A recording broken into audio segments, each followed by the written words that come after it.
의자를 빼려다가 혜민이 명치를 세게 쳐버린 경민이는 머릿속이 새하얘진 듯하다. 자기가 지금 뭔 말을 하는지도 모를 만큼 횡설수설하고 있는데 착한 혜민이는 이걸 또 너그럽게 넘어가주려 한다. 미안해하는 경민이를 오히려 역으로 다독여주려는 듯 명치 쳐주니 긴장 풀린다는 식으로 센스있게 답변했다. 경민이는 혜민이가 얼굴도 이쁜데 성격도 너무 좋다고 생각이 든 듯하다. 어색한 분위기 속에 대화도 이끌어가려 한다. 경민이는 안 그래도 긴장해 있는데 자신이 관심이 없는 분야에 이야기를 이어가려다 보니 말은 나오지 않고 계속 자림이와 주영이의 도움에 기대게 되는 듯하다. 혜민이는 경민이가 혼자 중얼거리는 게 이상하다고 느낀 듯하다. 그래서 뭐하냐고 물어보는데 둘러대려고 랩 가사를 좋아해서 읽고 있었다는 뭔 말도 안 되는 말을 하게 된다. 그런데 운이 좋은 건지 하필 혜민이는 힙합을 정말 좋아하는 애였다. 경민이는 사실 힙합을 그다지 좋아하지 않기 때문에 또다시 얼렁뚱땅하며 그렇게 이야기 주제를 흘려낸다. 혜민이는 더치페이를 하려 한다. 경민이는 잘 보이고 싶은 마음에 필사적으로 그러지 말라고 한다.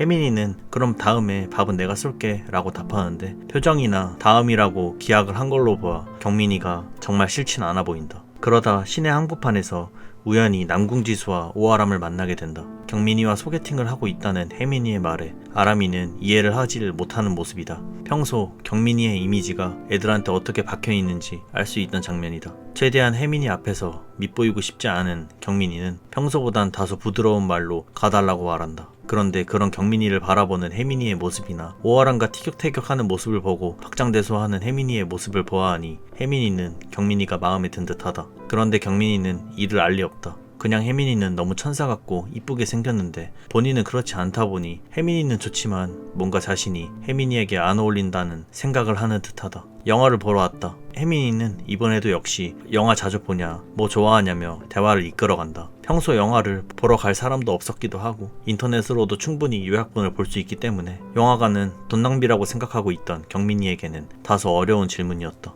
그런데 혜민이는 먼저 말해주었다. 영화관에는 오랜만에 온다. 넷플릭스에서 보통 다 해결한다. 그리고 유튜브에 있는 리뷰 영상으로 해결한다. 경민이는 자신과 똑같은 혜민이의 대답이 의외였던 것 같다. 아무래도 이쁘고 착한 혜민이는 인기도 많고 자신과는 거리가 멀 것이라고 생각했던 것 같다. 혜민이가 먼저 다가와준 덕에 경민이도 솔직하게 말할 수 있었다. 경민이는 착하고 센스 있고 이쁜 혜민이가 점점 더 좋아지는 듯하다. 그렇게 영화 볼 때 동안은 전화를 꺼놓고 영화에 집중하고 영화를 보고 나온 후에야 다시 이어폰을 꼈다. 그런데 혜민이는 한동안 경민이를 뻔히 쳐다보더니 영화 볼 땐 밴드 뗐었으면서 왜 지금은 또 붙였냐고 물어왔다. 경민이는 조땜을 느꼈다. 전화하면서 데이트했다라는 걸 들키게 된다면 혜민이한테 안 좋게 보일 것이 뻔했으니까 어떻게든 안 들키려고 노력하는 듯하다. 어쨌든 그렇게 무사히 넘어가 스티커 사진도 찍는다. 볼에 하트를 하라고 주영이가 시키니 이지랄.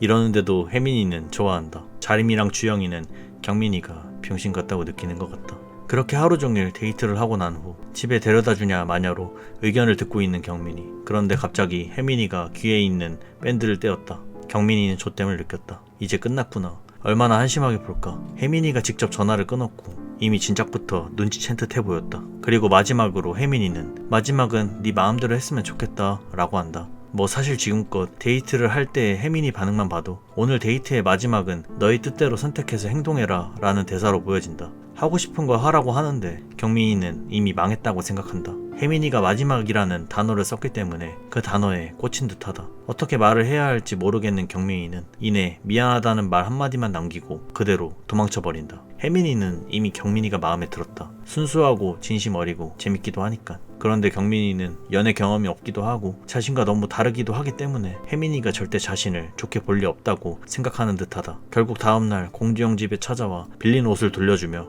이게 다 공주영 너 때문인 듯하다고 남 탓을 시전한다. 이미 해탈한 듯하다. 잃을 게 없다라는 그런 모습처럼 보이기도 하다. 그런데 갑자기 주영이에게 자림이의 전화가 왔다. 혜민이가 안경민 좋다고 했다고. 주영이는 믿기지 않아 하는 듯 하지만 일단 이 사실을 경민이에게 알리려고 하는데 이미 경민이는 주영이에게 큰절을 하고 있다. 혜민이가 경민이에게 먼저 데이트 신청을 해온 것이다. 이 장면 뭐 다 알겠지만 원피스에 나오는 명장면 중 하나를 패러디하신 모습이다. 그리고 그렇게 혜민이와 경민이는 사귀게 된다. 이 장면을 보면서 느낀 건 델롬델이라는 걸 많이 느낀다. 그렇게 며칠이 지났다. 경우도 학교에 나오기 시작한 듯하다. 그런데 그동안 감추고 싶어 했던 눈 상처를 가리고 있던 앞머리는 어디 가고 머리를 짧게 자른 모습이다. 아마 그동안 앞머리로 상처를 가리고 다닌 이유는 자신의 감추고 싶은 집안사가 있었는데 상처라는 것이 아빠로부터 생긴 것이었고 집안 사정을 대표하는 것이었기 때문에 그래서 가리고 다녔던 것 같다. 그런데 이제는 감추고 싶은 것이 단 하나도 없는 상태이다 보니 앞머리를 자르며 눈에 있는 상처를 드러낸 것으로 보인다. 이건 새로 시작하겠다라는 경우의 다짐을 드러내는 장면인 것 같기도 하고 과거에 얽매여 있던 자신에게서 조금은 벗어났다라는 걸 의미하는 장면 같기도 하다. 뭐 어쨌든 태연하게 자기의 자리를 찾아 앉았다. 자리미와 주영이도 등교했는데 서로 신경 쓰지 않아 하는 모습을 보인다. 자리미한테는 경우가 그런 존재인 걸 표현하는 듯 싶기도 하다. 하지만 주영이는 그렇지 않은 듯 싶다. 이 장면을 보아하니 주영이는 아직도 경우에게 많은 미련이 남아있는 듯 싶다. 427화와 428화를 보면서 느낀 점, 안경민이 연애하는 것이 왜 이렇게 배가 아픈 건지 모르겠다.